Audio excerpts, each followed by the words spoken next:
যে আমরা যে আল্লাহর ভালোবাসা পেতে চাই, এটার প্রধানতম শর্ত হচ্ছে আল্লাহ রাসূল সাল্লাল্লাহু আলাইহি ওয়াসাল্লামের অনুসরণ করতে হবে। ওনার অনুসরণ বাদ দিয়ে আল্লাহর ভালোবাসা কোশ্চিনকালেও পাওয়া যাবে না।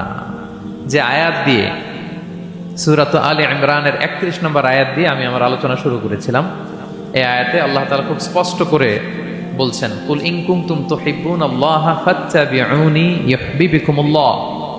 হে নবী, আপনি বলে দিন যে ওহে আমার উম্মতেরা, যদি তোমরা আল্লাহকে ভালোবাসতে চাও তাহলে ফাত্তাবিউনি, আমি নবীর অনুসরণ করো, তাহলে ইউহিব্বুকুমুল্লাহ, আল্লাহ তাআলা স্বয়ং তোমাদেরকে ভালোবাসতে শুরু করে দিবেন। বিশ্বনবীর ভালোবাসা ছাড়া, বিশ্বনবীকে অনুসরণ করা ছাড়া আল্লাহর ভালোবাসা কোশ্চিনকালেও পাওয়া যাবে। কাজী নজরুল ইসলাম খুব চমৎকার করে ওনার কবিতায় লিখেছেন, আল্লাহকে যে পাইতে চায় হাজরাতের অনুসরণে, আরশ কুরসি লৌহ কালাম না চাইতে পেয়েছে সে,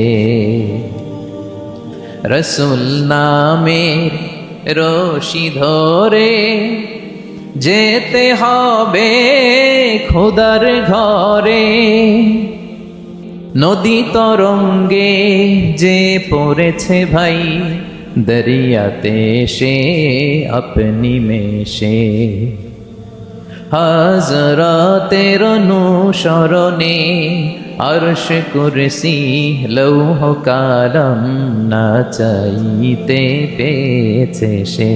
সুবহানাল্লাহ পড়েন। রাসূল সাল্লাল্লাহু আলাইহি ওয়াসাল্লামের অনুসরণের মধ্য দিয়ে আল্লাহ তাআলার ভালোবাসাটা অর্জন করতে হবে। এর বাইরে যে আল্লাহ তাআলার ভালোবাসা কোশ্চিনকালেও পাওয়া যাবে না। এবং রাসূল সাল্লাল্লাহু আলাইহি ওয়াসাল্লাম ঠিক যতটুকু করেছেন ঠিক অতটুকুই করতে হবে, এর চেয়ে বেশি করা যাবে না। রাসূল সাল্লাল্লাহু আলাইহি ওয়াসাল্লামের চাইতে কি বেশি মুত্তাকি হওয়া সম্ভব? সবাই বলেন নাই। রাসূল সাল্লাল্লাহু আলাইহি ওয়াসাল্লামের চাইতে বেশি বুজুর্গ হওয়া সম্ভব? ওনার চাইতে বেশি আল্লাহওয়ালা হওয়া সম্ভব? ওনার চাইতে বেশি আল্লাহ তাআলার কাছে প্রিয় ব্যক্তিত্ব হওয়া সম্ভব না, কোশ্চিনকালেও না, অসম্ভব। রাসূল সাল্লাল্লাহু আলাইহি ওয়াসাল্লামের সময়কালে কিছু সাহাবারা রাসূল সাল্লাল্লাহু আলাইহি ওয়াসাল্লামের স্ত্রীদের কাছে জানতে চেয়েছিল যে উম্মুল মুমিনিন, আপনারা বলুন যে রাসূল সাল্লাল্লাহু আলাইহি ওয়াসাল্লামের আমল কেমন ছিল, আমরা তো মসজিদে দেখি, বাইরে দেখি, ঘরে ওনার আমল কেমন, আমাদের জানতে বড্ড মনে চায়।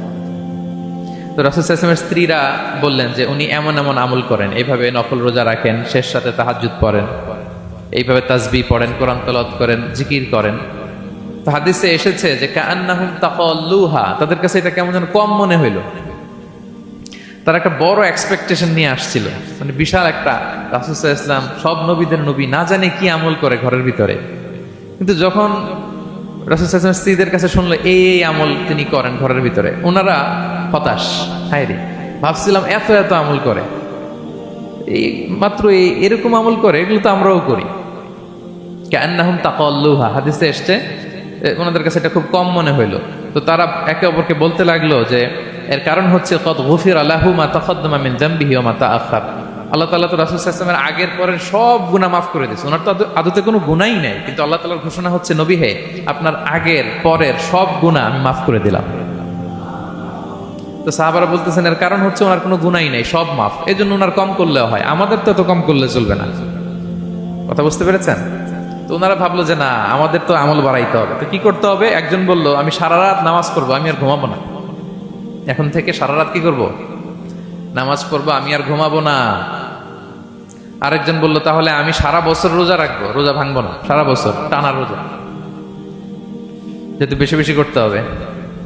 আরেকজন বলল আমি স্ত্রীদের সাথে আর মেলামেশা করবো না, আমার স্ত্রীদের সাথে আমি আমার মতো বৈরাগ্য জীবনযাপন করব।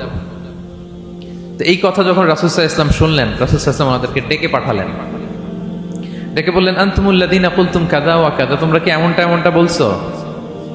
তারা ভয়ে বলতেছে ইয়া রাসূলুল্লাহ, জি আমরা তো এরকম করে ফেলছি, বলে ফেলছি। তখন রাসূল সাল্লাল্লাহু আলাইহি ওয়াসাল্লাম বললেন ওয়াল্লাহি ইন্নী লা আখশাকুম লিল্লাহি ওয়া আতকাকুম লাহু, আল্লাহর শপথ করে বলছি আমি তোমাদের মধ্য থেকে আল্লাহকে সবচেয়ে বেশি ভয় পাই, আমি সবচেয়ে বড় মুত্তাকি, আমার চেয়ে বেশি কেউ আল্লাহকে ভয় পেতে পারে না। তা আমি সবচেয়ে বড় মুত্তাকি, আমি সবচেয়ে বেশি আল্লাহর প্রিয় ভাজন, আমি আল্লাহর সবচেয়ে বেশি ভয় পাই, এরপরেও আমি রাতে ঘুমাই আবার নামাজও পড়ি। সোম বৃহস্পতিবারে রোজা রাখি, বাকি দিনগুলোতে আমি খাই। আমার তো 11 জন স্ত্রী, আমি সবার সাথে মেলামেশা করি। কই স্ত্রী মেলামেশায়, রোজা রাখা না রাখায়, রাতে ঘুম এবং তাহাজ্জুদ, এই যে ব্যালেন্স করে যে আমি জীবন পরিচালনা করি, এতে আমার মোত্তাকি হইতে তো কোনো সমস্যা হয়নি। আমি শ্রেষ্ঠ নবীর এই মর্যাদা অক্ষুণ্ণ রাখতে তো আমার সমস্যা হয়নি, তো তোমাদের সমস্যা কোথায়? তখন তিনি একটা অসাধারণ উক্তি করেছিলেন। তিনি বলেছিলেন, ফামান রাগিবা আন সুন্নতি ফালাইসা মিন্নি, যে আমার সুন্নতকে অবজ্ঞা করে, মানে আমার যে পন্থা এটা অনুসরণ না করে অন্য কিছু যে করতে চায়, ফালাইসা মিন্নি, সে আমার দলভুক্ত নয়। আল্লাহু আকবার! কি ভারসাম্যবোধ, কি ব্যালেন্সড লাইফস্টাইল, কি পরিমিতি বোধ তিনি আমাদের শিখিয়েছেন। তাহলে বোঝা গেল সারা রাত ইবাদত করলেই ওইটা শ্রেষ্ঠ ইবাদত হয় না। কারণ রাসূল সাল্লাল্লাহু আলাইহি ওয়াসাল্লাম ঘুমাতেন, আবার ইবাদত করতেন, স্ত্রীদের সাথে মিলতেন, সামাজিক কাজ করতেন, মাঝে মাঝে নফল রোজা রাখতেন, মাঝে মাঝে অনেকদিন রাখতেন না। This is balance, this is Islam. এবং এর চেয়ে শ্রেষ্ঠ ইসলাম আর হতে পারে না। তার মানে বোঝা গেল রাসূল সাল্লাল্লাহু আলাইহি ওয়াসাল্লামের চাইতে যদি এক কাঠি বেশি বোঝেন আপনি, এটা ইসলাম হবে? এটা হবে বাড়াবাড়ি, ঠিক কি না?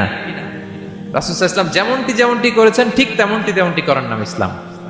এবং এভাবেই আল্লাহ তাআলার ভালোবাসা পাওয়া সম্ভব, এছাড়া পাওয়া সম্ভব। তাহলে মূল আলোচনায় যাওয়ার আগে এটা হচ্ছে ইন্ট্রোডাক্টরি পয়েন্ট 1, যে আল্লাহ তাআলার ভালোবাসা পাওয়ার 1 নাম্বার শর্ত হচ্ছে রাসূল সাল্লাল্লাহু আলাইহি ওয়াসাল্লামের অনুসরণ। তার চেয়ে যদি বেশি ইবাদত করেন ওইটা ইসলাম নয়। তার চেয়ে বেশি বুজুর্গি দেখাইতে গেলে ওইটা বুজুর্গি নয়। তিনি যেমন করেছেন ঠিক তেমন করার নামই ইসলাম, এবং সেটার মাধ্যমে আল্লাহ তাআলার ভালোবাসা পাওয়া সম্ভব। এই পয়েন্টটা বুঝছেন না সবাই?